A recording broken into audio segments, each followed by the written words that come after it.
Based on their real life relationship between Don Cheadle and Kevin Hart, I was hoping that we got at least an episode or two that allowed JD and Chicken Man to interact. And boy, we get it in droves in this one.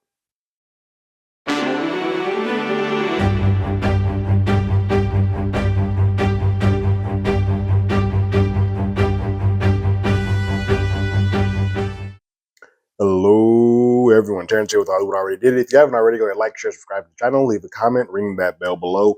Anytime we have something, you will be among the first to know. Episode 5 of Fight Night Million Dollar Heist is here. It's been here for a little bit. It's called Ambition Ain't Free. This episode picks up at the hotel that Chicken Man and his wife Faye are staying at. And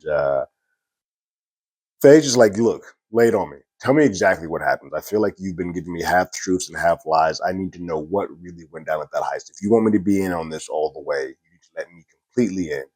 At that point, Chicken Man says, okay, you want it all? Like every single bit of detail? Just like, yeah, I want every bit of it. And he says, all right. And he tells her, probably not for the best, because then there's a bit of a set of paranoia once Faye realizes who Chicken Man, who Gordon has gotten himself interacted with. And once she hears that Silky's body has been found in the river, that paranoia becomes even more, because she's like, okay, they're ending the people who had association with, and my husband had association with this. So now, where does that put me? Where does that put us? So she's freaking out even more, understandably so. We get to see a very powerful sequence where JD has to call Tommy's parents and Lena's parents to let them know that Tommy died in their custody. He has to let them know, like, hey, I was the one who came to your party. I was the one who brought him in, and he's no longer with us. And he tries to sort of comfort them and whatnot. They go quiet. They go silent on the other line. It's a very hard situation. It's a hard situation for twofold. One, his kid died on his watch. And he can't really sell out his blue line piece of it. Like, he can't sell out the police officers, let them know that they didn't do their job correctly to watch him. But it also sucks because he feels some type of connection to them. Like, he, as the black officer, or as the black detective on this case, he felt a bit of a, I'm going to at least see that your son is handled here correctly. And to have to make that phone call to another black person, just let them know your son's not coming home. Even though he wasn't going to come home anyway, he was going to end up in jail. But there's a difference between being in prison and possibly getting back out and death. It's a heavy load that he's wearing, because this is probably going to happen again in this scenario and the way that everything is set up with these folks. But he continues his investigation. He is doing things to be serious at the precinct, but you can see that the other officers, mostly white, all white, are just going about their day like nothing happened. Like, they didn't just lose a person in their custody, like the person didn't just die. It means nothing to them. It holds no weight, whereas he's being very serious about it. It just shows you the difference between how he's treating this case and how the others are kind of just flipping, like, we don't care about these black folks. They just solve the case so it doesn't blow up, but we don't actually care about what happens to them. Chicken Man calls a JD and wants to form a truce. So he calls him to come up with this idea of, hey, let's work together. And JD's kind of like, I don't trust you. I don't trust you as far as I can throw you. Why would I have anything to do with you? Gordon has to sort of let him know that, hey, look, the person whose body you guys found, his name is Silky. His last name is Armstrong. It's a friend of mine. He's directly connected to this. And that name of Silky sort of triggers in JD's head, wait a minute, I might have a clue. Because I heard that name has come up before, and I've heard that name before. Ride with me. So he tells him to get in the car. He's like, wait, we doing this? And like, yeah, begrudgingly, yes, we're doing it. And that sort of made me smile, because the two of them have amazing chemistry together. You can tell the actors enjoyed doing the sequence, because you have two versions of folks where one person is a little bit more street savvy, has the gift of gab, and one is more by the books. They're both obviously completely and 100% authentically black in their way, but how they approach things is very different. And so they open up different doors that the other would not be able to do if the other wasn't present. And that's kind of how Chicken proposes. Like ain't nobody talking to a cop. They'll talk to me. They'll have conversations with me. So I think you're going to need me to get into some doors and to get some openings that you would not be able to get on your own. While that's happening, Frank's meeting with the head of the zoning department. They met briefly during the Ali fight when Chicken Man got a bit ahead of himself and had the janitor come and talk. And Comedy of Errors didn't quite work out the way because the zoning man called him. I was like, yeah, this is the best janitor I've ever had. He washes my floors and all that good stuff. And so Frank goes to meet with him. He wants to sort of get information on why his previous bid didn't get pushed through. And he calls him out on his research. And he calls him out saying, hey, why do you want that land? Why is that land so important to me? And basically the land that if Frank was to get a hold of it, that land would be kind of where the airport ends up. And so it's going to be a major piece of Atlanta. It's going to be a whole high property. And zoning department, the gentleman's like, nah, you're not getting that. He's like, I've done some research on you and I know that you're a criminal and I don't want to have any ties or anything to do with criminals or criminal activity. And Frank kind of just looks around and is like, well, is it just black criminals? Because you got all these white cops and white criminals that you easily and actively do business with. So why not? Why not with me? And my man doesn't want to hear that. He's like, cool, this conversation's over. And he gets up to take off. He thinks he's doing something on the up and up on the business. He sticks out his hand to shake for Frank to shake, and Frank just ignores it and leaves it be. It's an interesting thing that you're going to call out how honorable you are. Like, hey, I'm doing things on the up and up because I don't want to do anything with criminals, but it's specifically black criminals. But you're perfectly fine getting your shoe shine and your handshakes with the white folks so you can get on the up and up, but you're not willing to do this within black business. Yes, it's a high horse to stand on, but it's a weird thing that you're doing. You're in the bedrooms and doing the backdoor dealings with white folks. And so it's a lot of uh, black folks, again, not working together to get better up or get better placement in land or in businesses. Andre's uncle actually pays Andre a visit and with the train tickets. Like, yo, you need to get the hell out of Dodge. I don't know what it is you did, but whatever you did, they put a bounty on your head and they're coming after you guys. So I'm going to need you to get the hell up out of Dodge. Andre's kind of being flippant a little bit about it at first, but his uncle's like, I'm not playing with you, boy.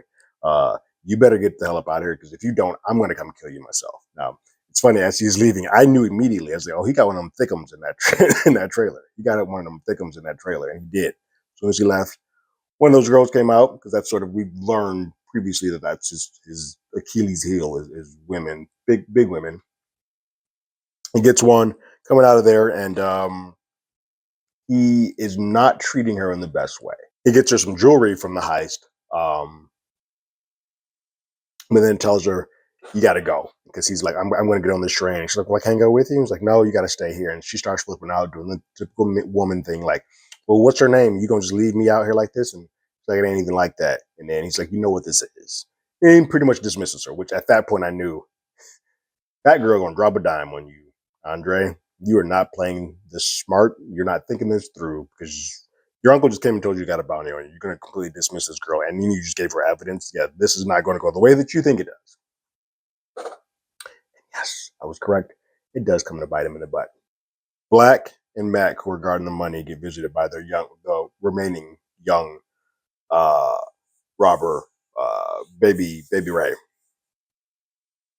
who comes in, has a little bit of a bruise on his face, comes in saying that, hey, yo, my mom's in a bad way. We're not gonna be able to pay rent. The landlord's here, and this one guy keeps beating up on my mom and on me.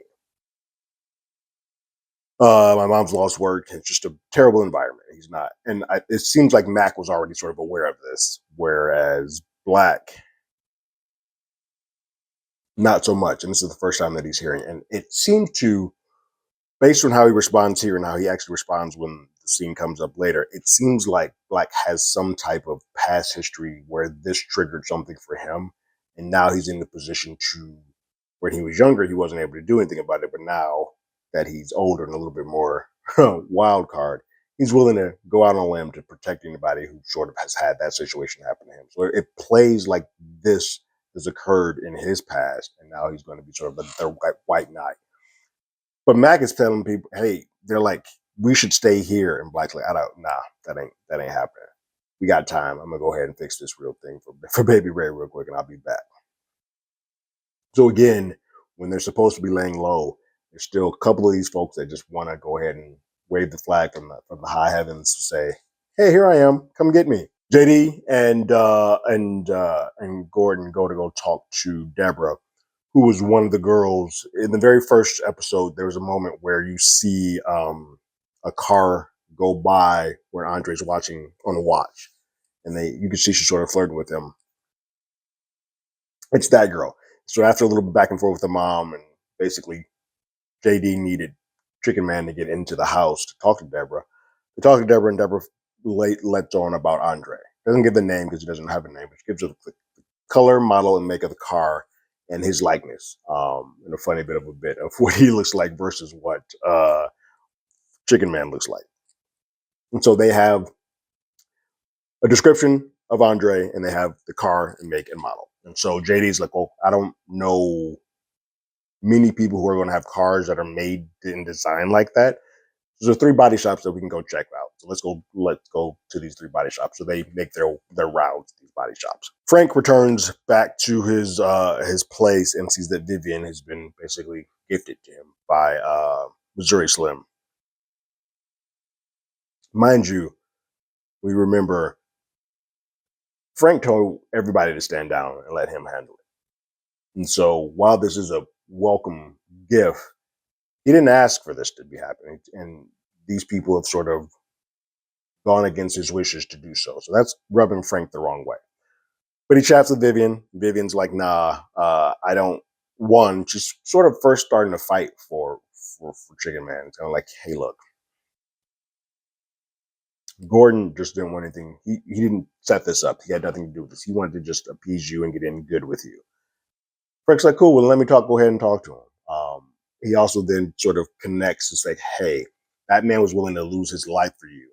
That means he loves you. And she's like, no, he don't love me. He don't love nobody but himself. And she basically reiterates that I don't love him. It's just a transactional thing, and it's working out for our benefits. She basically has learned more about him in the last 24 hours that she's like, well, he's not here for me for love. It's at that point that he's like, well, you're going to call him now. And I'm only going to ask that once. So they basically have to they're setting a trap up for Gordon. Once they set the trap up and get everything going, Frank and Missouri Slim go to talk for a little bit. Missouri Slim's like, hey, I got you that. I brought you this. And Frank's like, cool, leave.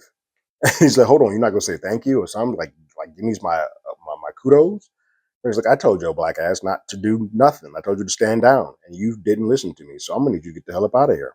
That's another interaction that doesn't go well. So it seems like Frank is starting to alienate a lot of the folks that are in the Black Mafia. And so I think whatever stranglehold he once had, maybe the undoing, and like him sort of losing that, maybe the undoing of how Gordon or whomever gets into a tight spot might be able to get out of this because they're not all rocking with Frank when it all gets said and done. So after trying a couple of those auto shops, JD and Gordon come to Andre's uncle.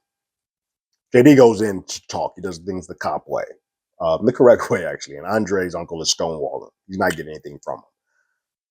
JD told Gordon to stay in the car, but Gordon gets a little antsy and he goes looking around. While JD is still talking, Gordon goes and sees a wall with pictures or whatnot, and he sort of makes out the person that Deborah gave him the description and the car. Well, no, he doesn't see the car, but at least the description. The car is too far out in black and white, so he can't really see it. He takes the photo off the wall, which is an immediate issue because they don't have a warrant. Takes it off the wall, brings it around the corner, and shows it to Andre's uncle, who gets immediately defensive and saying, "What are you doing?" And JD kind of tries to shut it down because he knows that he's not in the right. Now, while all of this is happening, JD is clocking another coworker that works at the shop that is giving him that eyes like, hey, I'm going to meet you somewhere else that's not right here if you just get the hell up out of here. I'm going to tell you everything you need to know. So he's giving him that, I want to tell you shit, but not right here, look. So they get back in the car. JD reads Gordon the riot act a little bit, like, hey, we don't have a warrant. You need to listen to me. I am the cop here. You are not a cop. Stop acting as if you are. You are here because I'm allowing you for it to be here. They then see that the coworker leaves. They give him another one of that heather looks and they follow him. They meet him on the street that has no exit. And he basically gives up the goods on who Andre is and where to find him. And because Andre has taken one of his thickums before, his thickums keep coming around. He's taken one of his girls before. He felt like, hey, I don't like him because he took my girl before. And so he drops a dime on him and tells him everything that he needs to know. So JD and Gordon are going to make their way over to him. Baby Ray and Black meet up with his baby mama's landlord, new beau, and he's talking. He's popping off real good, and to the point where Black is kind of just laughing, letting things go, and then commences to beat the living crap out of him. And then he allows Baby Ray to get some licks in too. Got him down, and then he shoots him in the leg. Again, it's clear that Black has something in his brain that has this scenario that's happening with Baby Ray is something that he went through as a minor, and now he's just sort of living his fantasy of getting revenge. When he couldn't, when he was too little, he's getting that now. And so, yeah, he shoots him in the leg, even though he was already done and down, and causing more attention to be brought to them than was ever necessary. That bullet and whatnot is probably going to come back to bite him in the butt, especially since while nobody there knows who Black is, they all know who Baby Ray is. While that's happening, Andre comes to the hideout with Mac and is asking for his cut. And my man's like, nah, you're not going to get that. It's a little violent, a little threatening. Mac is made aware that there's a bounty on their head. And Mac isn't giving up the goods or the money until Andre starts claiming that he's going to snitch. So at that point, he's like, fine, do your thing. And then we see a sequence where Frank's lieutenant is with the thickum that Andre was with earlier. Like I said, she's going to drop a dime and she's just singing like a canary from the rooftop, telling him where it's at, where he's at. But then after she's given up everything, after she gets some money, she sort of starts having second thoughts like, hey, don't hurt him. And my man's like, no, we've already passed that. You go ahead and get you something nice, get up out of Dodge, but we'll take it from here. Don't worry about what happens to him. So JD, Gordon, that group all sort of converge in on Andre's trailer. And Andre's about to leave. JD and Gordon get there first. Guns are pulled. While they are sort of interacting with each other and talking to each other, saying, hey, look, I know what's happened. I can help you. Gunfire just starts coming. Frank's entire crew shows up. They got semi-automatic weapons, so it starts getting fired hot and heavy real fast. They're throwing bullets every which way.